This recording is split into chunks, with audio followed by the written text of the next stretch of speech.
Hello, good afternoon, and welcome to episode 89 of Talking Asperger's with Andrew. My name's Andrew Marsh, and I'm autistic, and the representation of my autism is Asperger's syndrome, or what they call in the modern parlance type 1 autism, which I don't like. So I'm going to use the term Asperger's syndrome, and it's specific to Asperger's or autism in a more wider context. So why do I have these webinars? Well, I have these webinars because I want to help you. I want to help you if you're an employer and you have people in your team who you think or are autistic or have Asperger's syndrome, and you don't want to make a mistake, so you don't do anything. Think about that for just a moment. You don't want to make a mistake and get sued, so you don't do anything to support them in the right way. Well, actually, the Equality Act of 2010 sets out your obligations to make reasonable adjustments for anyone, whether they're neurodivergent or whether they're disabled, whether they're in a wheelchair, whether they need a Zimmer frame, whether they need a mentor or anything like that. The obligations are set out in the Equality Act of 2010. And now I work with employers to try and help them through that minefield and how to better manage people like me in their business. How do I do that? Well, I used to be a geologist, and that was before I knew I had Asperger's. I've always known I was different and struggled to fit in all sorts of situations and environments. But I now look back at that and think, okay, if I was an autistic person coming into that environment, because that's the environment I know from work, how would I like to be managed? How would I like my supervisors, my leaders, the people above me, my directors, my managers, whatever they are, how would I like them to communicate with me? How would I like them to manage me? How would I like to set up the framework so that we could have the dialogue that is not judgmental and is positive and is constructive? How would I do that? So I've developed a 7 steps program, and I work through that with employers on helping them better manage people like me. So that's the purpose of these webinars, is to help employers, but it's also to help people on the spectrum, whether they have autism or Asperger's syndrome, because there are things you can do as an individual in an employment situation to help yourself. So I help individuals try and negotiate that minefield of communication a little easier and try and help them have a better, more balanced, calmer time at work so that they can do good work and be productive and efficient and productive, which is what you want.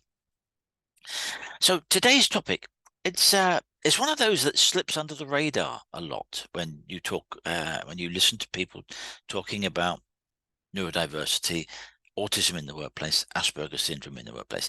They go for the big topics, and that's absolutely fine. Absolutely right. I talk about the big topics quite often, but sometimes you need to look in a little bit more depth at certain things. And today, I'm going to talk about the benefits of mentoring.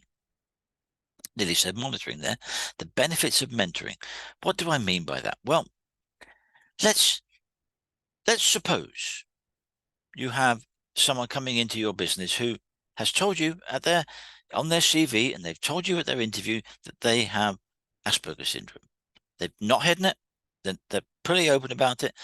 And you've talked about what things you can do to help them when they come into your workplace for the first time, and how that's going to be challenging for them, all these new people, new systems, and all the things that you do. One of the things that you can do is have a mentor for that person. And that person will act as a checker, as moral support, as a communication transit between yourself and management. And that person will help you. And one of the things that we struggle with most, and I'm talking about people with Asperger's syndrome here, and I do, is fitting in to someone else's system. Square peg, round hole. It was one of the subjects of my LinkedIn post 2 or 3 weeks ago, and I got a lot of comments back on that about people saying, "Yeah, this was me. That happened to me at work. That happened to me at school." And it is really difficult for someone new coming into an established system, an established team frame, teamwork, team structure, and all of those things to suddenly go, "There's your desk. There's the There's the HR manual. Make sure you've read it by lunchtime and signed it. Yeah, okay, right. Yeah, done that. You seen how thick this manual is? Anyway, and off you go. And I'll come back later on and set you up with what we're doing. That, believe it or not, might be the first step in how to fail. Because you might not work in that way. You might need to be sat down with someone who knows what they're doing, the person who's asking you to do this piece of work, and say, okay, I'm going to sit down with you for an hour and I'm going to show you on the computer or this piece of software or whatever it is, what we do, how we do it, what are the pitfalls, what are the steps to avoid, the steps to do, how to save, how to, etc., etc., etc., how to do the thing I want you to do.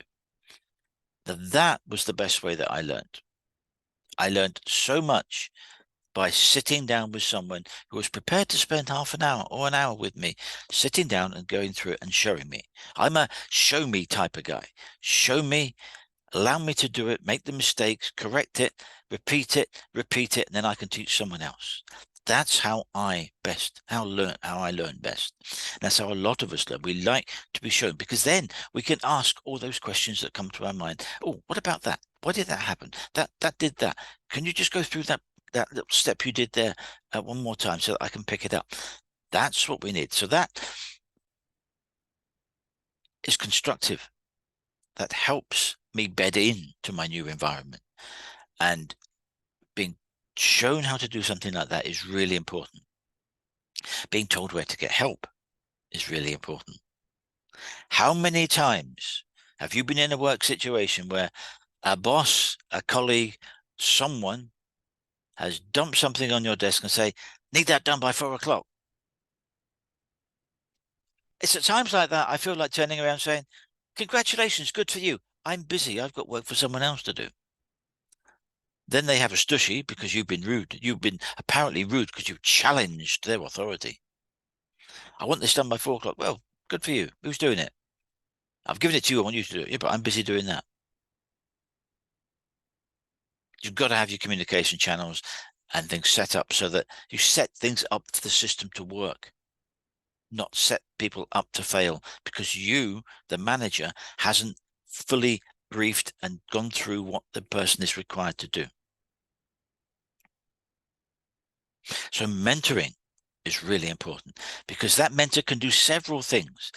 Number one, whether we understand it or not, every manager, every leader, and I prefer to use the word leader than manager, because manager to me harks back to people with clipboards and stopwatches. Because you're a minute late, I'm going to write you up for disciplinary. Please don't do that. We shouldn't have been doing that in the 1960s. We're in the third decade of the 21st century now. Come on, we need to do better. We need to have leaders who inspire people to do good work and support them in doing that work. Really important that we have leaders, not managers.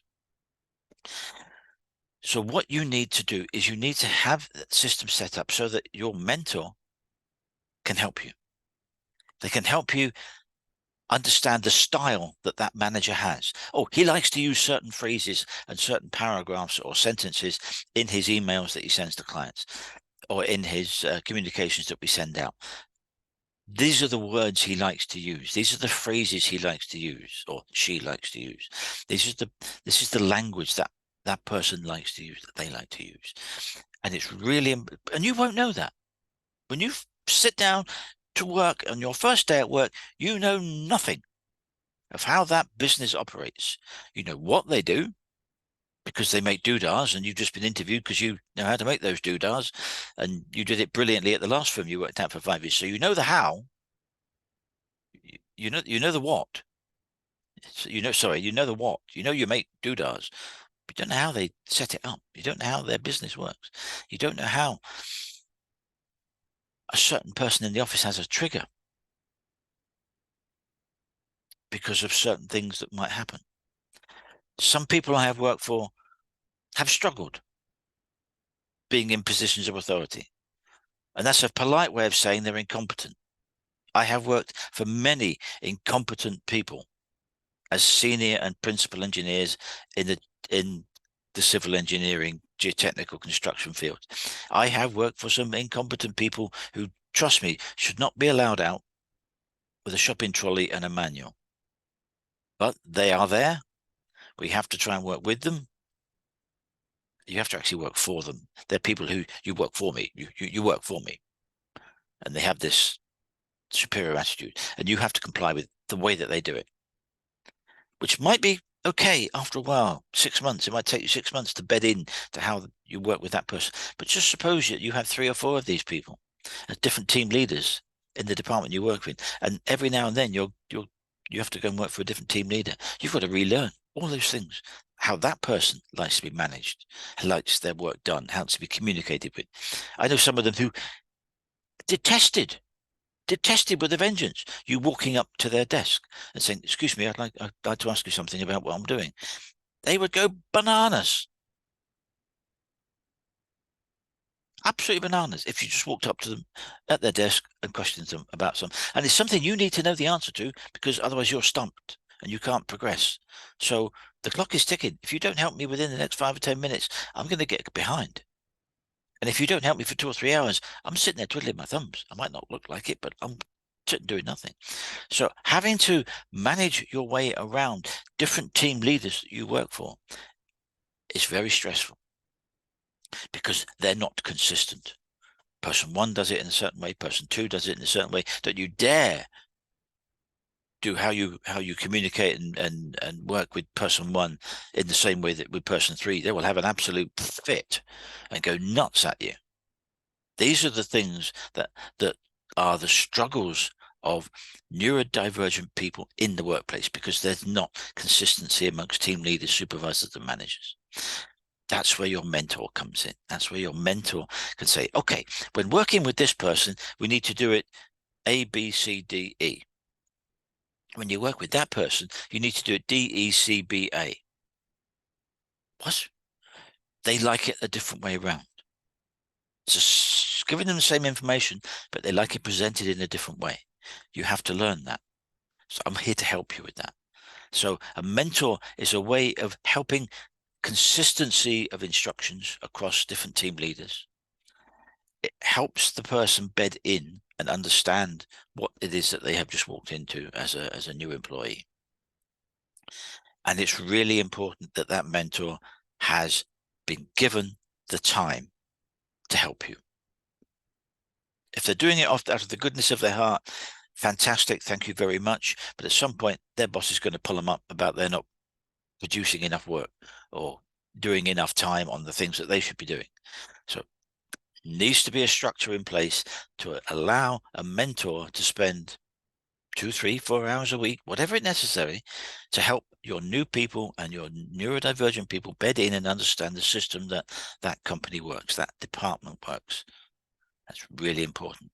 It helps understand the language that is used by the managers, and so that you get consistency. Consistency is one of the key things about being neurodivergent. We love things the same. We are very good at repetitive tasks. So we make great accountants, for example, because in accountancy, you're looking for the same types of information into a spreadsheet: profit, loss, costs, staff costs, expenses, and so on. All of these things drop out. Accountancy is really good for autistic people, people with Asperger syndrome, because you're looking for the same thing. Just as certain production line work. Let's suppose you're a manufacturer and you've employed someone to work on this machine and this machine only, and they're going to do this task on this machine for 8.5 hours a day. What's going to happen is, from upline, you're going to get something come to you. It might be a piece of sheet metal, it might be a circuit board, it might be whatever it is. The person at this machine has to do a certain thing with it. They have to add 2 pieces together, compile it, press a lever, it solders it, compresses it, joins them in some way, and you send it down the line for the next person to do the next part of the process. We are fantastic at doing that repetitive task because we know exactly what we're going to receive.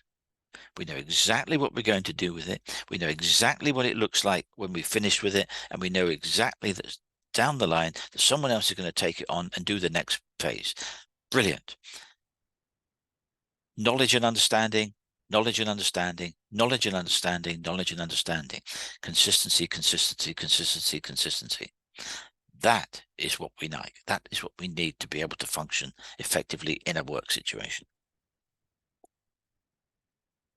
So having a mentor can help you do that. It helps. And what one of the things that it does, particularly with new employees, is I've been a new employee in places. I didn't go to work and stayed there for 23 years. I moved about to progress my career. I moved about because the environment wasn't right for me. Read into that what you will. And people tend to move about. They move about because they've reached a certain level and they feel that they should be promoted or got a senior or made a supervisor, and the place they're in isn't doing that. So you have to move. You get a bump in salary, get a bump in benefits, you get a bump in position, level, responsibility, and so on. So all of these things take time. And it's really important that having got into somewhere where you're working and you have a mentor, what that does, that gives anyone, but particularly someone who is neurodivergent, autism, Asperger's, it gives them some confidence that they're doing something right. Now you might think, what's all that about? But it is really important that when you're doing something, that you know that you're doing it right. You're doing it the way that the boss wants it to be done. You're producing the output that the boss wants to be done.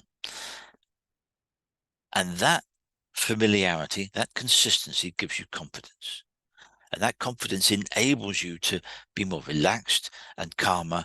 And those things are things that help the mental state of anyone, but particularly someone who is neurodivergent, because we can have a very fragile mental state at times. And when someone makes a change for no reason, or your boss goes off and goes nuts at someone, or nuts at you because of some perceived irregularity or error, that's when it becomes very difficult to keep your mental state intact. And if that gets too much, the person gets overwhelmed. And if that overwhelm gets too much, that person has a meltdown. I've had autistic meltdowns. They're not pleasant. They're not pleasant to have, and I can assure you they are not pleasant to witness. You want to avoid a meltdown because the autistic person who's having the meltdown has no control over what is happening. It's not like a kid having a tantrum because he wanted ice cream and his mum said no. That's a controlled event. A tantrum is something that the kid decides to do because they're reacting to being told no. And so they have a tantrum. And they can stop that tantrum in a millisecond. Someone having an autistic meltdown is not in control of what they say or do. They have no control. So they might shout, swear, say horrible things.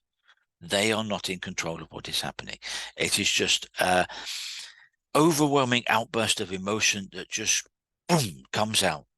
And it can come out physically as well as verbally. You want to avoid that. So you need to be able to have consistency and kept in a calm state of mind. And that's where your mentor can help. Yeah. This guy here that you work for, this person here, he's got a bit of a fad and funny thing about this item. So when you're doing that, make sure you do it in this way. Or this lady here who you're working for, she's got a particular bee in her bonnet about this particular aspect. So make sure that you address that in the right way. Excuse me.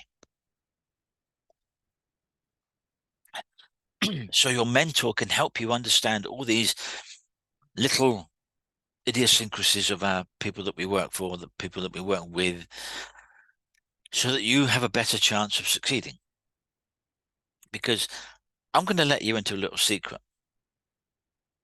There is an exception to this secret, and I'm going to tell you what the exception is now. The exception is someone who is having a long-standing problem with the authority that they are working under, and it's usually one person, and they're usually continually under the cosh. They're getting written up, they're getting beaten at, shouted at, having a horrible time with someone who's usually their supervisor or manager, but could be a colleague. Most of the time, everyone at work is there to succeed, is there to do good work and produce what they need to produce. Only in those rare circumstances where there is a long-standing problem between the two people, whether it's a boss or an employee or two employees, only then is it possible that someone isn't particularly bothered about their work and they're not putting the effort in. But that's a long-standing issue that management and HR should be on top of and should be trying to resolve, because it's far too easy in those circumstances to sack the employee when it's the manager who has the communication difficulty. It's the manager who's at fault. And oh yeah, and by the way, why did we go through 17 other people in the last 2 years in this position working for that same manager? Question that, and I've seen it. I've seen it. I've seen so many people leave because they can't get on with the people who they are working for. And I've said for rather than with, because when you work for some people who are difficult, you don't work with them, you work for them. You do exactly what they say. When they say jump, you ask how high. That's the sort of person and the mentality that you have. You don't work with them, you work for them. And they make sure you know it, and they enforce that. That's no way to work. That's no way to lead. And those are people aren't leaders. So your mentor can be the one that highlights out how to do certain things in the way that the different supervisors that you might have to work for work and how they operate. So you get familiarity with that, and that familiarity gives you confidence, and that helps you be productive. Because ultimately, everyone's job at work is to be at their efficient, effective, productive best. Hands up if you agree. Yeah, I do. And the way that the company is set up, is managed, is supervised, should be to achieve that goal. If it's not, you've got a management problem, a big management problem. You shouldn't have clock watchers and clipboard people. You were 2 minutes late coming in for lunch. I'm going to dock you. I'm going to dock you half an hour. I'm going to write you up, blah, blah, blah, blah, blah. Please don't do that. If you have people that do that, you need to train them. If you have people that are like that are the clock watchers and the writers up and the people who berate their staff, you need to train them, and you need to start training them today, because they are hurting your business so badly. They are killing morale. And when morale is low, productivity plummets. If you have high morale, productivity is up. It's a direct link between morale and productivity. If you have low productivity because you've got bosses who are berating you every 5 minutes, writing people up left, right, and center, guess what? You're not getting production. Your productivity goes boom through the floor when your morale is through the floor. High morale, high productivity. That's what you want to achieve. This is where your mentor can help, because they can understand how the system of the business, of the office, of the department they work for, how that works, how you have to watch that person for certain things, that person for certain other things. Because I've worked for 3 different principal engineers at one point. Nightmare. Because I had to effectively write a report in 3 different styles, right? Different reports in 3 different styles. So when I was working for person 1, I had to write a report in a certain style. When I was working for person 2, I had to write the reports in a different style according to how he wants it. And the same for the third person.